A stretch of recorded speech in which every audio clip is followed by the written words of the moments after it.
아멘. 네, 포기하지 않는 헌신자라는 제목으로 2015년 첫 주일 예배의 설교를 하려고 합니다. 여러분, 이 베르나르 베르베르라는 작가가 있습니다. 이 작가가 있는데요, 이름이 특이하죠. 베르나르 베르베르라는 작가입니다. 이 사람은 개미라는 소설을요 1991년에 발표합니다. 이 책이 140만 부 이상이 팔려요. 그래서 이 사람은 베스트셀러가 아니라 스테디셀러 작가로 등극한 그런 사람입니다. 근데 이 사람이 얼마 전에 한국에 방문했어요. 한국에 방문해 가지고요, 한국의 기자들과의 인터뷰에서 이런 얘기를 했습니다. 한 장 넘겨주시죠. 현대인들은 어린 시절에는 부모님을 만족시키기 위해서 살고, 그렇죠, 장성에서는 직장의 상사를 만족시키기 위해서 살고, 결혼하면 아이를 갖게 되는데 부모는 아이를 만족시키기 위하여 산다, 이렇게 이야기했습니다. 다른 사람을 만족시키려고 정작 자기 자신을 위한 일을 하지 않고 있다는 거예요. 그러면서 이 사람은요, 이것을 좀 극단적으로 이렇게 이야기합니다. 남을 위해 헌신하며 사는 것이 인생의 실수이자 과오이다. 그러므로 사람은 자기를 위해서 살아야 한다, 이렇게 이야기했습니다. 남을 위해서, 다른 사람을 위해서 헌신하며 살아가는 것이 인생의 실수이고 인생의 과오다. 그렇기 때문에 사람은 자기 자신을 위해서 살아가야 한다라고 그렇게 말하고 있다는 거예요. 여러분, 어쩌면 여러분의 인생은, 이 사람의 표현은요, 인간의 거짓 없는 솔직한 이야기를 그가 가지고 있는 가치관으로 가장 그답게 표현한 것 같습니다. 그가 가지고 있는 세계관과 가치관으로 그의 언어로 표현해낸 것, 그런 것 같다라는 거예요. 인간은요, 본능적으로 자기 자신을 더 드러내고 자기 자신을 더 생각하는 것이, 그게 인간이고 그것이 사람입니다. 여러분, 사람이 겪는 고통 중에 최고의 고통이 무엇일까요? 내가 겪는 고통입니다.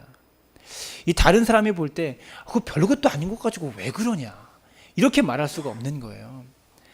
사람이 겪는 최고의 고통은요, 내가 겪는 고통입니다.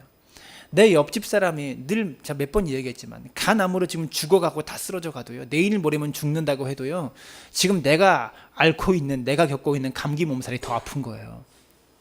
내 옆집이 불타가지고요, 재산을 다 잃어도요, 지금 우리 집에 없어진, 내가 늘 쓰던 빗자루 하나 없어진 게 더 아까운 거예요. 여러분, 그게 사람입니다. 이게 이렇게 이기적인 동물이 사람이라는 것이죠. 그렇기에 사람은요, 다 자기를 드러내고 싶은 욕망이 있습니다. 이것들을 감추고 남을 위해서만 살아가는 것이 인생의 실수고 가오이다, 이렇게 말하는 거예요. 이 사람은요.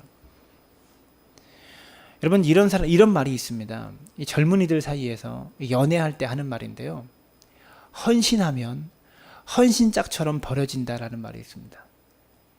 이 젊은이들이 연애할 때 이성 친구나 애인한테 헌신하면 헌신짝처럼 버려진다, 이렇게 이야기합니다.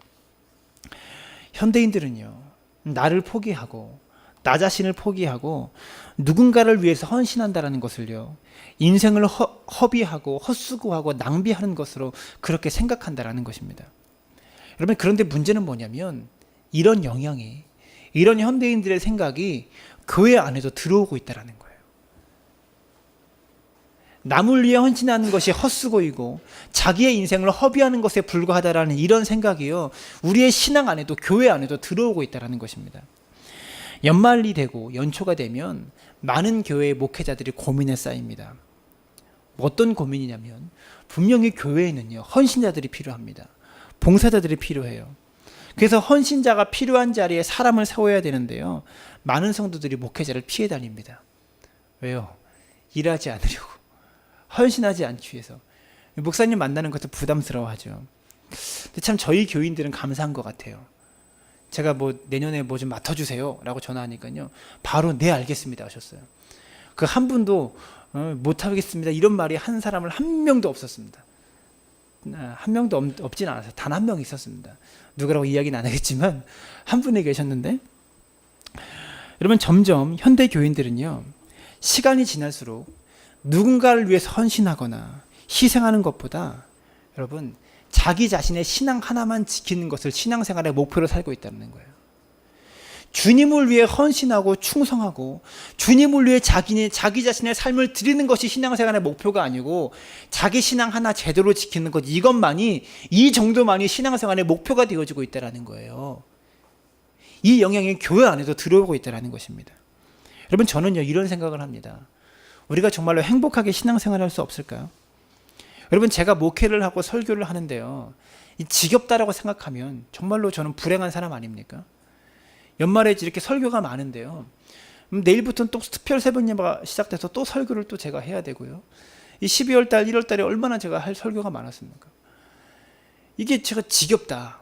우리 성도들은 왜 이렇게 주일 예배도 드리면 좀 그냥 가지, 왜 오후 예배까지 나와서 날 이렇게 힘들게 하나? 이런 마음으로 제가 목회한다면 이 목회가 되겠어요? 얼마나 제가 불쌍한 목사입니까? 여러분, 그런데요, 저는 행복합니다. 설교할 수 있다는 것이 행복하고요, 이렇게 목회할 수 있는 성도들이 있다는 것이 행복한 거예요. 여러분, 제가 좀 피곤하고 설교 준비가 분주한 건 사실입니다. 그러나 분주하고 바쁘지만요, 이것이 너무나 행복하고 너무나 즐겁다라는 거예요. 여러분도 그랬으면 좋겠습니다.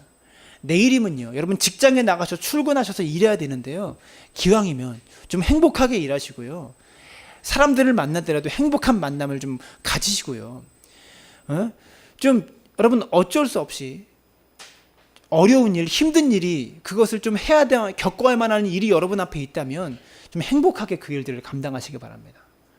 일터에 나가면 얼마나 많은 일들이 여러분 앞에 쌓여 있습니까? 여러분, 그 일들을 감당할 때 지옥에서 출장 온 사람처럼 그렇게 일하지 말고요, 행복한 사람으로 일할 수 있기를 부탁을 드립니다. 여러분, 전에 제가 일의 영성이라는 제목으로 그렇게 이야기했잖아요. 남을 위해서 헌신하고 회사를 위해서 헌신하고 직장을 위해서 헌신하는 것이요, 여러분 그것이 복입니다. 영적인 사람은요, 그가 감으로 전쟁터 같은 직장이요, 행복한 장소로 천국으로 바뀌게 되어지는 거예요. 여러분, 그것이요 그 사람의 영성입니다. 어렵고 힘든 일이요, 어렵고 힘든 일이 아니라 그가 감으로 어렵고 힘들지만 즐겁고 기쁘게 일하게 되는 것, 그런 직장과 그런 삶의 환경으로 이 사람이 있음으로 변화되고 새로워지는 것, 그것이요 그 사람의 진짜 영성이라는 것을 기억할 수 있기를 부탁을 드립니다. 하나님의 사람인 요셉이요, 감옥에 가니까요, 감옥이 복을 받습니다. 죄인들이 풀려나가기 시작하는 거예요. 하나님의 사람인 요셉이 애굽 땅에 있으니까요, 애굽 온 나라에, 온 고대 근동 지역에 가뭄이 있고 기근이 있는데요, 하나님의 사람인 요셉이 애굽 땅에 있으니까요, 애굽 땅은요 기근을 면하는 거예요. 영적인 사람은요 이런 은혜가 있는 거예요. 그 사람이 있는 일터와 그 사람이 있는 직장은요 전쟁터가 아니고요, 삶의 고역을 하는 그런 장소가 아니고요, 그 사람이 있음으로 행복한 장소로 변화되어진다라고 말하는 것이죠. 그것이 영적인 사람입니다. 오늘 우리의 삶에 행복한 헌신을 이루기 위해서 즐겁게 행복하게 헌신하는 방법이 무엇인지를 말씀을 통해서 함께 살펴보고 싶습니다. 오늘 민수기 6장에는요 나실인에 대한 이야기가 나옵니다. 나실인이라고 있었습니다.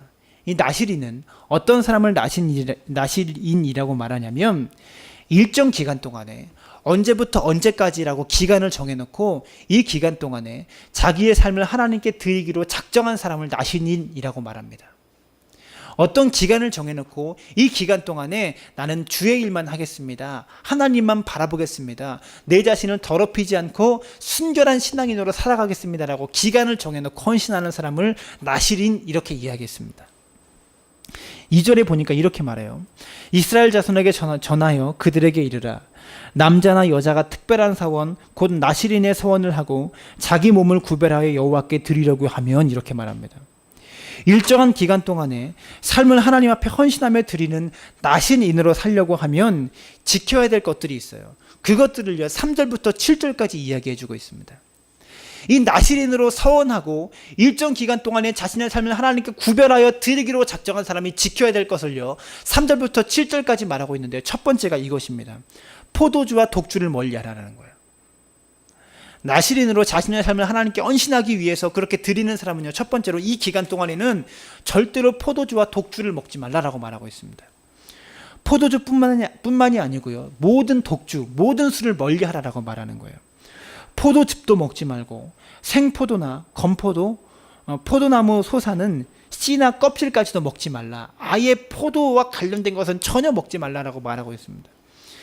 여러분, 이것은요, 씨나 껍질까지도 먹지 말라는 것은 무엇이냐면 죄의 뿌리까지도 끊어버려라라고 말하는 것입니다. 두 번째는요, 삭도를 그의 머리에 대지 말라라는 거예요. 무슨 말이냐면 머리를 자르지 말아라는 겁니다. 머리를 자르지 말아라는 거예요. 여러분, 그것은요, 무슨 의미냐면 머리를 다듬는 것은 남에게 외모를 자랑하고 남에게 잘 보이려고 하는 것입니다. 나신으로 서원한 기간 동안에 이런 것을 하지 말아라라고 말하는 것이죠. 세 번째로는요, 시체를 가까이 하지 마는 것입니다. 시체를 가까이 하고 시체를 보지 말고 시체를 만나지 말아라, 이렇게 말하고 있는 거예요. 자, 첫 번째가 뭐라고요? 포도주와 독주를 멀리하고, 두 번째가 머리를 자르지 말고, 세 번째가 시체를 가까이 하지 마는 거예요. 이 세 가지 중에 가장 지키기 힘든 것이 무엇이었을까요? 첫 번째일까요? 두 번째일까요?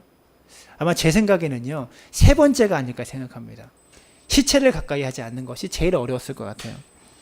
왜 그러냐면 이 세 번째 조항은요, 부득이하게 짓게 되는 경우가 있었습니다. 첫 번째, 포도주와 독주를 멀리하는 것은요, 술자리에 안 가면 돼요. 안 마시면 돼요. 그리고 머리를 자르지 말라는 것은 안 자르면 돼요. 불편하지만 그냥 살면 돼요. 근데 이 세 번째, 시체를 가까이 하지 말라는 것은요, 부득이하게 짓게 될 수가 있어요. 쉽게 말하면 내가 누군가와 이렇게 대화하고 이야기하고 있는데 갑자기 이 사람이 기절해서 죽어버렸어요. 그냥 어쩔 수 없이 이것을 어기게 되어지는 거예요. 내가 길을 가고 있는데 고양이나 개가 죽어 있어요. 그 시체를 그냥 자기도 모르게 보게 되어지는 거예요. 그러면 어떻게 됩니까? 이 나신으로 서원한 기간 동안에 그의 서원이, 그의 헌신이 실패로 돌아가는 거예요. 이것들을 지킴으로 하나님께 구별하여 나의 삶을 드리겠습니다라고 말한 이 작정이요, 실패로 돌아가 버린다는 거예요. 나실인이요, 위에 세 가지 규정을요, 신이 아니기 때문에, 하나님이 아니기 때문에 지키지 못하는 때가 분명히 있었을 것입니다. 여러분, 목회자도 쓰러집니다. 우리 모두는요, 무너지고 넘어질 때가 있는 거예요. 지키려고 하지만 어느 순간에 자기 자신도 모르게 죄를 짓고 넘어갈 수가 있다는 것입니다. 여러분, 그런데 문제는요, 이렇게 죄를 짓고 나면 이 나실인이 끝나버리는가? 이 나실인의 헌신이, 나실인이 고백했던 결단이 그냥 수포로 돌아가 버리는가? 오늘 본문은요, 이 나실인이 죄를 지어서 실패했을 때 그가 용서받을 수 있는 절차와 방법들을 설명하고 있다는 것입니다. 오늘 말씀을 통해서 이것을 함께 나누고 싶어요. 이 죄를 범한 나실인이 다시 회복되어지는 방법은요, 이 죄를 지은 날부터 7일 동안 정결 기간을 갖습니다. 이 7일의 기간 동안에는요, 아무 일도 하지 않고 아무것도 하지 않고 하나님께 자신이 범한 과오, 자신이 범한 죄를 회개하는 시간을 갖습니다. 아무것도 하지 않고 7일 동안 자기의 죄만 고백하고 회개하는 거예요.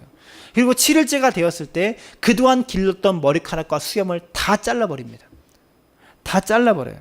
그리고 8일째가 되는 날에 산비둘기나 집비둘기 새끼 2마리를 가지고요, 제사를 지내는데 이 비둘기 2마리 중에 한 마리는요, 속죄제를 드립니다.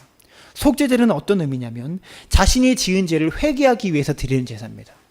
또 한 마리를 가지고서는 번제를 드립니다. 번제는 어떤 제사냐면 자신의 삶을 하나님께 온전히 드리겠습니다라고 헌신할 때 드리는 제사가 번제의 제사예요. 이 두 가지 제사를 하나님께 드리고요, 그 다음에 1년 된 순양으로 하나님께 속건제를 드리는 것입니다. 속건제는 무엇이냐면 사람 앞에 손해를 끼쳤거나 하나님 앞에 사람 앞에 어떤 재산상의 손해를 끼쳤을 때 그 죄를 회개하기 위해서 드리는 제사가 속건제입니다. 이 세 가지 제사로 자신에게 물든 죄를 용서받게 되어지는 거예요. 자, 여러분 주목하십시오. 여기서부터 중요합니다. 하나님이 나실인이 용서받을 수 있는 규정을 제정하셨어요. 이렇게 만드셨어요. 여러분, 그런데요, 쉽게 말하면 그냥 간단하게 하실 수 있어요. 용서하실 수 있어요. 그냥 너 다음부터 죄 짓지 마. 너 다음부터 다시는 죄 짓지 마. 그러면서 용서하면 되는데, 하나님은요, 왜 이렇게 복잡한 과정과 절차를 거치시면서 이 나실인을 용서하는 것일까요? 왜 이렇게 복잡한 과정과 절차를 거치시면서 이 사람의 죄를 용서해 주시는 것일까요? 간편하게 용서해 주시면 좋겠는데 왜 이렇게 복잡한 용서의 과정을 거쳐야 되는 것일까요? 그 이유가요, 12절에 나옵니다. 자막을 좀 넘겨주시죠. 12절이 말하고, 다 같이 한번 읽어볼까요? 시작. 자기 몸을 구별하여 여호와께 드릴 날을 새로 정하고.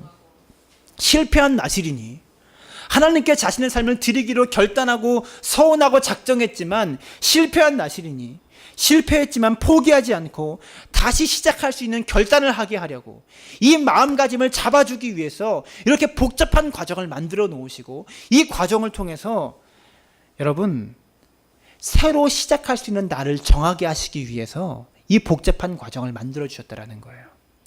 여러분, 즉 하나님은요, 용서가 목적이 아니고요, 나실인이 죄를 범했기 때문에 용서가 목적이 아니고 다시 시작하게 하시는 것이 하나님의 목적이라는 것입니다. 여러분, 사람이요 한 번 망가지면요, 에이 뭐 이왕 망가진 거 뭐, 그러면서 아예 망가져 버리는 게 사람의 심리거든요.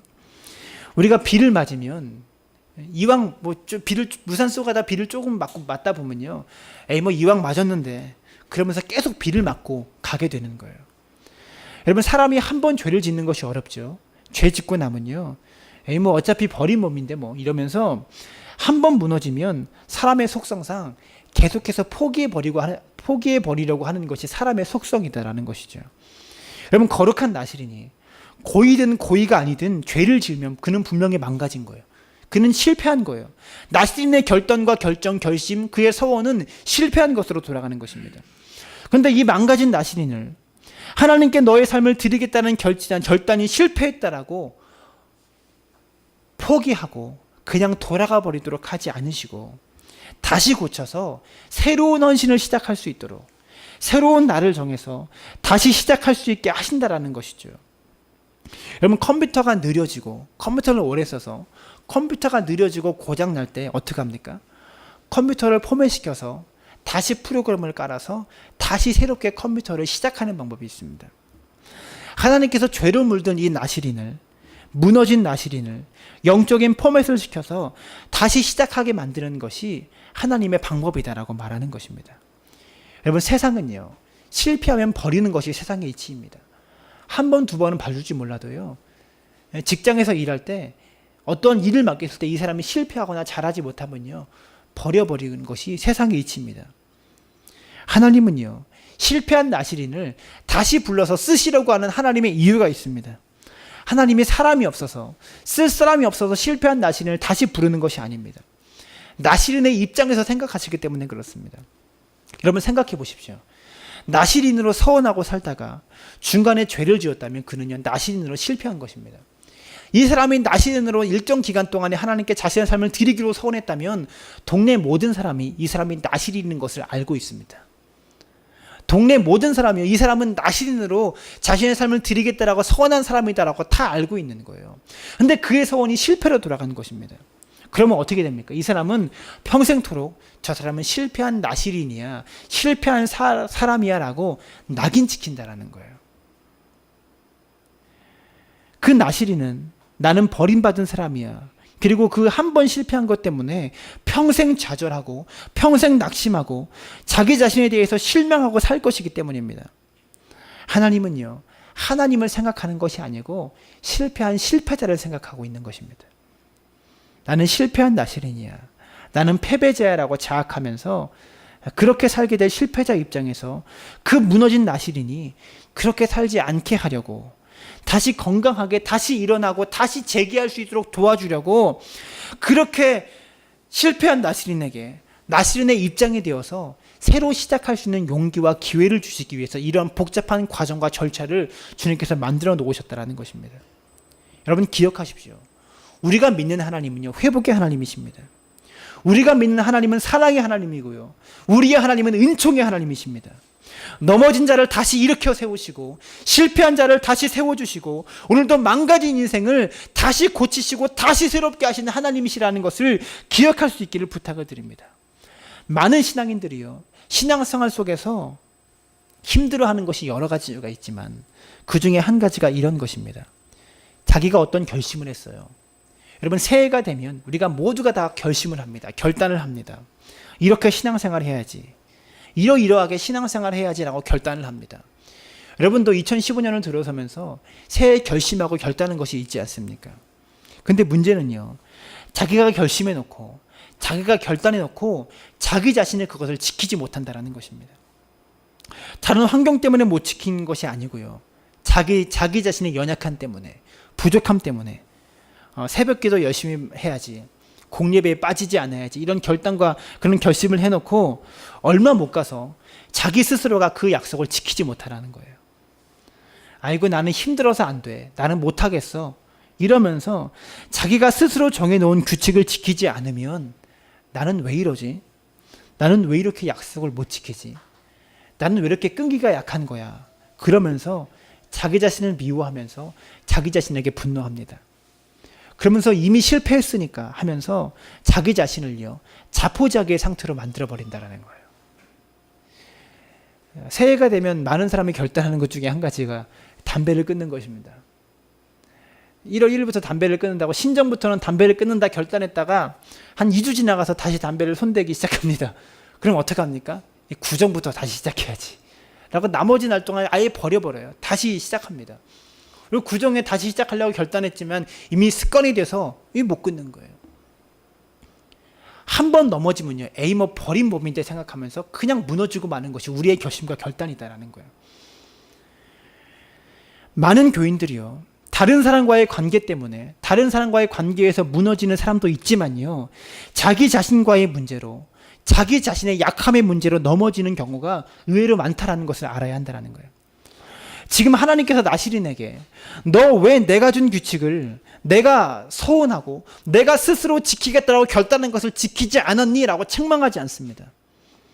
나시린 스스로는 내가 왜 이것을 지키지 못했을까라고 책망하고 자책할 수 있지만, 하나님은요, 자신을 질책하는 그 나시린의 입장에서 너 왜 그랬어? 너 왜 너 자신이 서운한 것도 못 지키는 어리석은 사람이냐? 라고 이렇게 질책하고 책망하지 않으신다는 거예요. 이렇게 책망하지 않으시고요, 다시 시작할 수 있는 합법적인 방법을 그에게 제시해 주신다는 것입니다. 그래서 그를 다시 나시린으로 불러주시고 다시 세워주신다는 것이죠. 오늘 하나님께서, 이 하나님이 저 여러분을 부르고 계시다는 것을 기억할 수 있기를 바랍니다.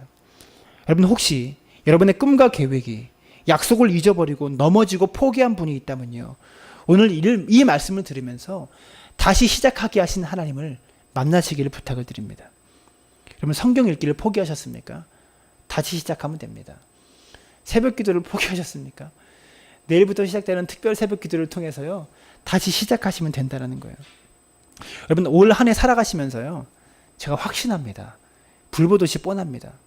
여러분, 새해에 결심했던 이 결단과 결심, 여러분, 제가 확신하는데요, 90% 이상은요, 2월달 안에 다 무너집니다. 2월도 왜 한 달, 1월달 안에 다 무너집니다. 우리가 결심했던 거예요, 다 지키지 못하고 무너집니다. 여러분, 그런데요, 여러분, 그게 인간이고 그게 사람인 거예요. 우리는 그 정도밖에 안 되는 연약하고 어리석은 존재인 거예요. 근데요, 주님은요, 에이 뭐 망가진 몸이니까 뭐 이미 한 번 못 지켰는데, 실패했는데 뭐 다 끝이지, 이런 마음으로 살아가는 것이 아니고요, 오늘 이 나시린에게 이 합법적으로 다시 일어날 수 있는 이 방법을, 이 복잡한 과정을 주신 이유가 무엇입니까? 새 날을 정하는 마음. 우리의 결심과 우리의 결단이 실패했지만 새 날을 정하는 마음, 다시 시작하려는 마음, 주님은 우리에게 이것을 원하신다라는 것입니다. 여러분, 실패한 여러분의 자신의 결단을 보면서 다시 시작하십시오. 여러분의 자녀를 보면서 다시 시작하시기 바랍니다. 여러분은 못마땅해도요, 주님은요, 다시 시작하기를 원하시는 것입니다. 혹시 우리가 잘 가다가 중간에 넘어진 적이 있다면, 지금이 그런 시기라면 하나님은요, 내가 다시 좀 복잡하고 어렵더라도 하나님이 정해놓은 규칙에 따라서 다시 일어나기를 원하신다는 것을 기억할 수 있기를 바랍니다. 여러분, 10번 넘어져도 괜찮습니다. 여러분의 새해 결단이 100번 넘어져도 괜찮습니다. 다시 새 날을 정하기를 원하시고 다시 일어나기를 주님은 원하신다는 것입니다. 너는 안 돼라고 단정하면서, 너는 틀렸어라고 우리를 질책하면서 그렇게 버리시는 하나님이 아니시고요, 다시 포맷을 해서라도 우리에게 다시 시작하게 하려고 하시는 그 하나님의 마음을 우리 모두 받아들일 수 있기를 바랍니다. 여러분, 주목하십시오. 마귀가 정말로 무서워하는 사람은요, 마귀가 정말로 두려워하는 사람은요, 성공하는 사람이 아닙니다. 늘 성공만 하는 사람을 마귀는 무서워하지 않습니다. 왜 그럴까요? 그런 사람은 없기 때문에 그렇습니다. 마귀가 정말로 무서워하는 사람은요, 실패해도 다시 일어나려고 하는 사람입니다. 넘어졌지만 다시 시작하려고 하는 사람을 마귀는 제일 무서워합니다. 다윗처럼 베드로처럼 실패의 순간에도 다시 일어서려고 노력하는 사람을 사단은 제일 두려워한다는 것입니다. 하나님이 정말 좋아하는 사람은요, 실패하지 않는 사람이 아닙니다. 늘 성공만 하는 사람이 아닙니다. 하나님이 제일 좋아하는 사람은요, 실패했지만 넘어졌지만 하나님의 은혜 안에서 다시 일어나려고 노력하는 사람입니다. 여러분, 그래서 다윗이 쓰임받은 거예요. 그래서 베드로가 하나님께 쓰임받은 것입니다. 여러분, 저와 여러분 모두 2015년 동안에 우리의 결심과 결단이 무너지는 순간이 분명히 올 것입니다. 여러분, 그러나 그때마다 새날을 정하여 다시 시작하려고 몸부림치는 여러분들 되어주시기를 주님의 이름으로 부탁을 드립니다. 마지막으로 위대한 실패자인 링컨의 이야기를 하고 말씀을 마치고 싶습니다. 링컨은요, 그의 가정과 그의 생활을 보면요, 정치 생활에서 수많은 실패를 겪었고 보통 사람이라면 감당하기 힘들 정도의 수많은 실패를요, 그는 27번을 경험합니다. 일반 사람들 같으면 한 번이나 두 번만 당해도 일어나지 못했을 좌절과 실패를요, 그는 여러 번 겪게 됩니다. 10살 때 그의 어머니가 죽습니다. 15살 때 집을 잃고 길거리로 쫓겨납니다. 20살 때 가족처럼 의지했던 친누나가 죽습니다. 22살 때 사업이 실패합니다. 24살 때 주의회 선거에서 낙선합니다. 25살 때 자파전 사업이 파산합니다. 그리고 이 빚을 갚기까지 17년이 걸렸다고 합니다. 26살 때 첫사랑이었던 앤 너틀러지의 갑작스러운 죽음을 당합니다. 28살 때 우울증으로 정신과 치료를 받습니다. 30살 때 주의회 의장직 선거에 패배합니다. 32살 때 정부통령 선거위원회에 출마했지만 패배합니다. 35살 때 하원 의원 선거에 낙선합니다. 36살 때 하원 의원 공천에 탈락합니다. 40살 때 하원 의원 재선거에 낙선합니다. 42살 때 5살 된 둘째 아들 에드워드가 사망합니다. 47살 때 상원 의원 선거에 낙선합니다. 48살 때 부통령 후보 지명전에 낙선합니다. 50살 때 상원 의원 출마에 낙선합니다. 그리고 52살 때 미국 16대 대통령에 당선됩니다. 여러분, 링컨은요, 이렇게 수많은 실패를 겪고 거기서 포기하지 않고 다시 일어나고 다시 도전하고 다시 도전하고 다시 도전합니다. 이렇게 27번 다시 도전해서 대통령에 당선됩니다. 사단이 정말로 무서워하는 사람은요, 실패하지 않는 사람이 아닙니다. 실패해도 다시 일어나려고 하는 사람. 하나님은요, 그 사람을 쓰시고요, 그 사람을 원하신다는 것을 기억할 수 있기를 바랍니다. 링컨이 50살 때 상원 의원 선거에 낙선하고 나서 링컨이 살고 있던 일리노이주의 신문에는요, 링컨에 대해서 이렇게 이야기했다고 합니다. 링컨은 일리노이주에서 출마한 정치인 가운데 가장 불운한 사람이라 할 수 있다. 정치적인 일과 관련된 것에는 어떤 것이든지 실패할 운명을 가지고 있는 사람처럼 보인다. 보통 사람 같으면 완전히 헤어나지 못할 실패를 그는 밥 먹듯이 하고 있다. 여러분, 에디슨이 전구를 발명할 때요, 그는요, 이 전구를 발명하기 위해서 2000번이 넘는 실험에서 실패했다고 합니다. 그래서 기자가 그에게 묻습니다. 그토록 수없이 실패했을 때의 기분이 어떠셨습니까? 물었을 때 에디슨은요, 이렇게 말합니다. 실패라니요, 나는 한 번도 실패한 적이 없습니다. 나는 단지 2000번의 실험의 단계를 거쳐서 전구를 발명했을 뿐입니다. 여러분, 링컨은요, 27번 선거에서 실패했고요, 그런 실패 끝에 대통령에 당선이 됐고요, 링컨은 2000번의 실험의 실패 끝에 전구를 발명했습니다. 여러분, 제가 청소년 사역할 때 늘 했던 말입니다. 대학 재수했다고요, 그 실패 한 번밖에 안 한 거잖아요.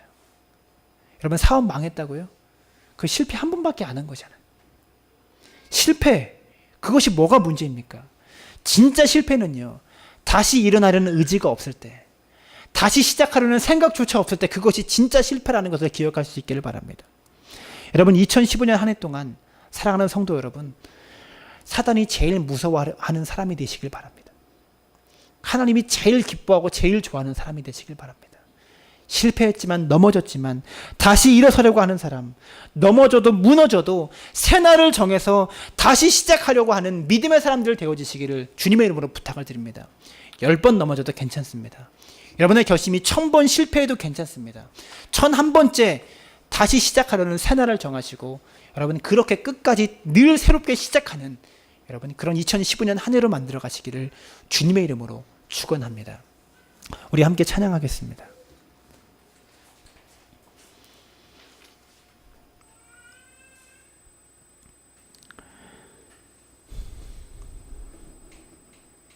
너 어디 가든지 함께 찬양합니다.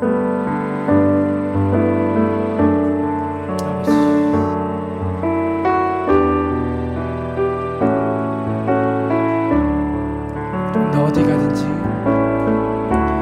너 어디 가든지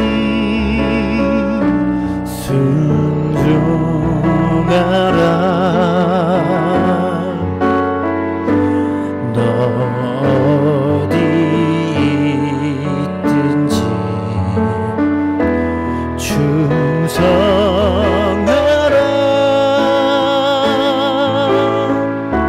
주 너의 하나님 왕 되신 주 영원히 주님만 찬양. 우리 한 번 더 찬양합니다. 너 어디 가든지 너 어디 가든지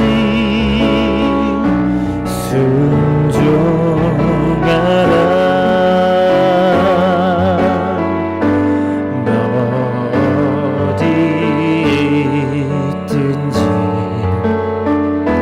충성하라.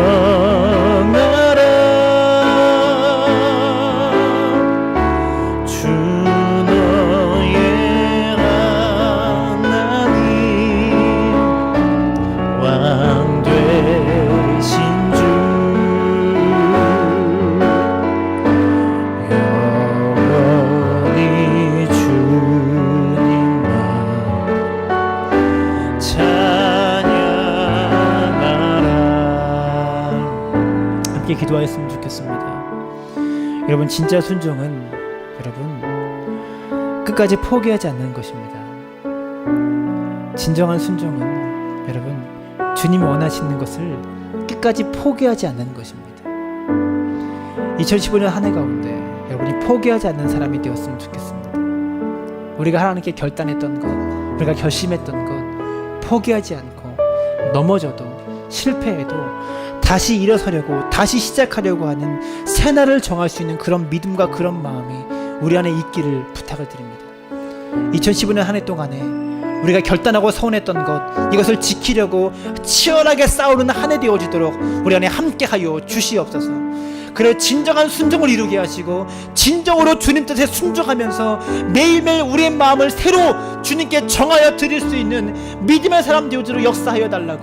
10번 실패해도 100번 실패해도 11번째 101번째 다시 시작하려는 그런 믿음과 용기를 우리 가운데 허락하시고 붙잡아 달라고 우리 시간 마음을 담아서 함께 통성으로 기도하며 나아갑니다. 살아계신 아버지 하나님, 나는 실패할 수밖에 없는 연약한 존재입니다. 나는 무너질 수밖에 없는 연약한 존재입니다. 하나님 새날을 정하여 다시 시작할 수 있는 용기를 주시옵소서. 새날을 정하여 다시 출발할 수 있는 믿음을 허락하여 주시옵소서. 하나님 내가 그런 믿음의 사람 되게 하여 주시옵소서. 사단이 무서워하는 사람, 사단이 제일 두려워하는 사람, 하나님이여 실패했지만 넘어졌지만 끝까지 포기하지 않고 다시 일어서려고 하는 하나님 그런 믿음의 사람 되어지도록 성령님의 우리 성도들의 삶 가운데 인생 가운데 함께 해주시길 소망하며 원합니다. 아버지 하나님은 실패할 수 있습니다. 하나님 넘어질 수 있습니다. 하나님 그것이 인간이고 하나님 그것이 부족한 나의 진실된 모습입니다. 하나님 그러는 나에게 힘을 주시고 용기를 주셔서 하나님 다시 일어나게 하시고 하나님이여 다시 주님을 바라보게 하시고 다시 하나님께 소망을 두고 전진하며 도전하며 싸울 수 있는 하나님이여 그런 믿음의 사람 되어주도록 역사하여 주시옵소서. 하나님의 사업에 실패했다고 하나님이여 인생에 망했다고 하나님이여 그것은 실패가 아니라 하나님 또 다른 성공이 나를 기다리고 있음을 다시 시작할 수 있는 용기와 결단이 나를 기다릴 수 있고 주를 기다리고 있음을 고백하게 하소서. 새날을 정하여 다시 출발하며 다시 시작하며 다시 도전할 수 있는 믿음을 허락하여 주시길 소망하며 원합니다. 아버지 하나님이여, 우리 안에 역사하시고 함께해 주셔서 하나님 그런 믿음의 사람 되어지도록 성령이여 붙잡아 주시고 아버지 하나님 역사하여 주시옵소서.